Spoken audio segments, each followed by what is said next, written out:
So let's say you're getting ready to start a fitness journey, start a meal protocol, start a diet. Now, if you've looked into any kind of diet, you know that there are tons of different ones to choose from for all different kinds of goals. But we'll acknowledge for a second that most diets are designed around the goal of weight loss. And like I said, there are tons to choose from. You have paleo, you have Atkins, you have juice fasting, intermittent fasting, you have keto. The list just goes on and on and on of all these different approaches to food. So why is it so hard to find one that works for you? One that helps you see the results you want to see? Very likely it comes down to one culprit. And we're going to talk about that today. I feel like I should mention it's like 6 a.m. here, so I apologize if I have a bit of a rasp.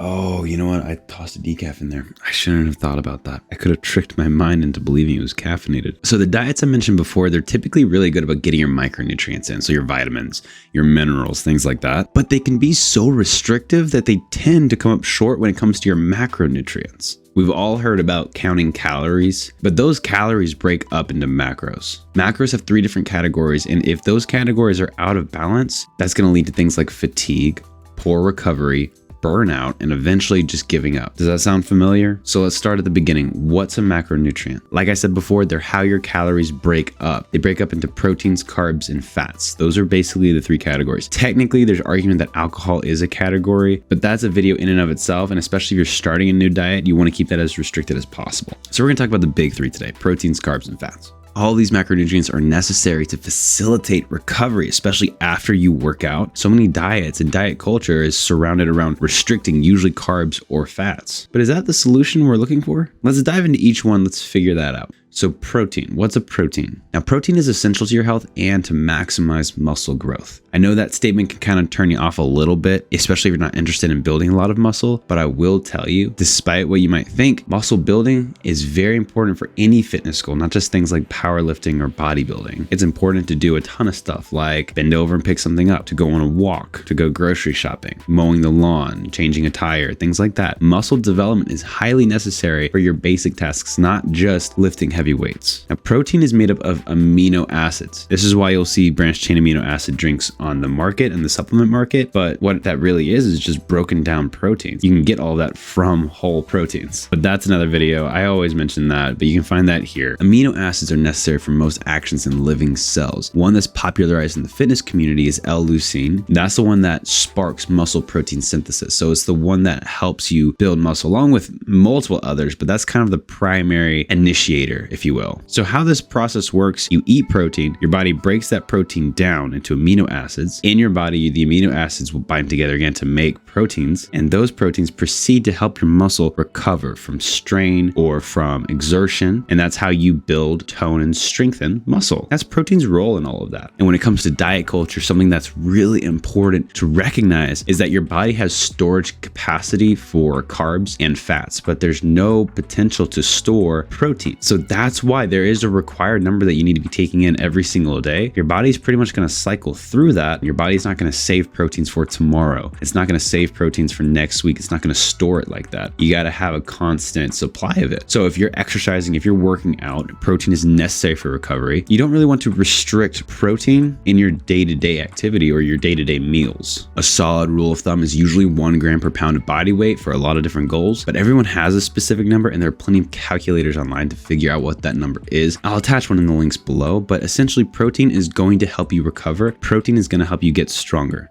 So when it comes to restrictive diets, don't allow your protein to go under what that number should be, because you're going to need that every single day to recover. And that's the importance of protein. Next, you have carbs. Now, carbs kind of have a bad rep when it comes to diet culture, but they're going to be our primary fuel source. They're not working against us. They're actually working for us if utilized correctly. Your body has a few different metabolic pathways that it uses to exert energy, to burn calories. A majority of these metabolic pathways are fueled through carbohydrates. So it needs carbs to actually perform daily tasks, to perform at great levels. When it comes to exercise and fitness, carbs are vital, especially before you work out, because that's going to be, like I said before, your primary fuel source for the exercises in the gym. There are some people who prefer training fasted, training without any food on their stomach, but there's really no recognized benefit of doing that. So unless it's something you specifically just prefer, my recommendation would be get a pre-workout meal in before you work out, because you're going to use all of those nutrients, all of those carbs in the gym when you're working out. Now let's take this back to diet culture. So like, where do carbs take place?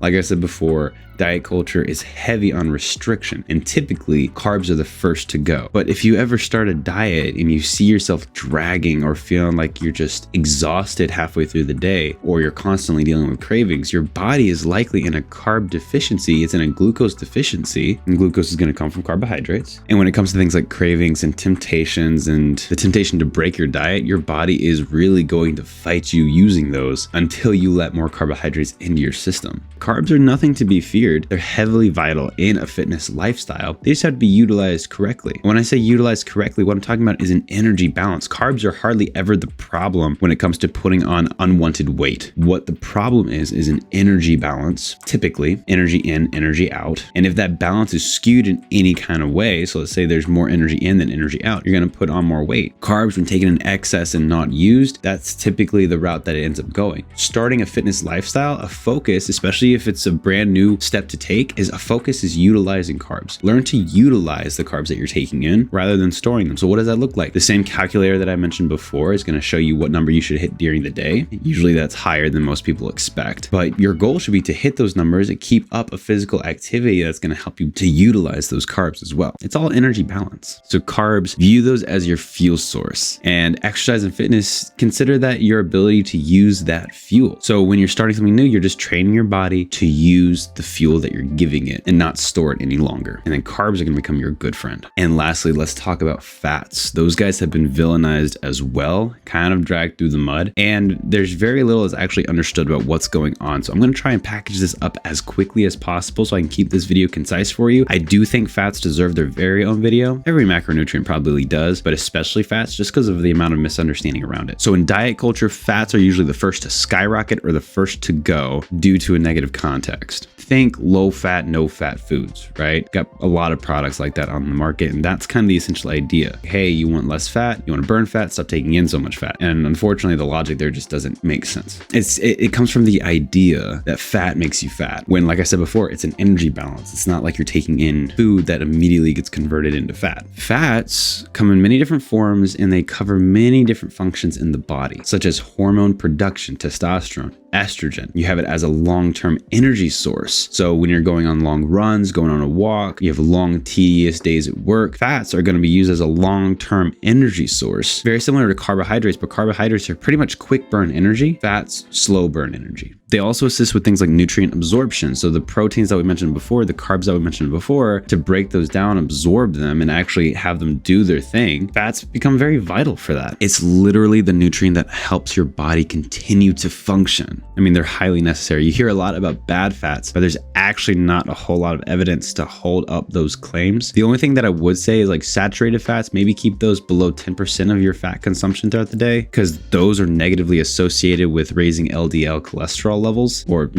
bad cholesterol levels. But other than that, it's pretty fair game. Fats are also a really good source of omegas, which are going to help things like balance inflammation and neurological health. They come in just a full range of functions that are necessary for our bodies to thrive. And we're faced with this dilemma of diet culture restricting those in our bodies. Now, fortunately, we live in a time and place where that's not so much the case anymore. There's really like an early 2000s, late 90s situation where it's like, hey, high fats in food will make you fat, so avoid it. And that's when all the like low fat, no fat foods came about. We're reaching a time where it's not so much the case, but we still have a restrictive mindset when it comes to fats. It's hard to shake, but they're your friend. They're highly necessary for your body to function, to recover. They're important for nutrient absorption. So when it comes to fitness, do not avoid fats. These three macronutrients need to be balanced. They need to be working together to help you hit your goal. Now, you have some famous diets that like to restrict or increase fats exponentially, but my recommendation is if you've never done something like that before and you're not sure prefer, what your body's inclined to, try focusing on just a standard Western diet that balances those macronutrients. It's a great place to start. You understand the importance of each macronutrient on like a surface level. So what's a really good next step? If you're trying to start a diet and you want to keep these balanced, awesome. What you want to do first is find your caloric range. The calculator that I mentioned before is in the description. You can take a look at it. I also recommend an iOS app. I haven't found an alternative for an Android phone, but I'm going to include that here anyways. And when I do find an alternative, I'll drop in the description as well. But find your caloric range. These calculators will typically show you, and I'll include one that does, your macro split. So optimally for what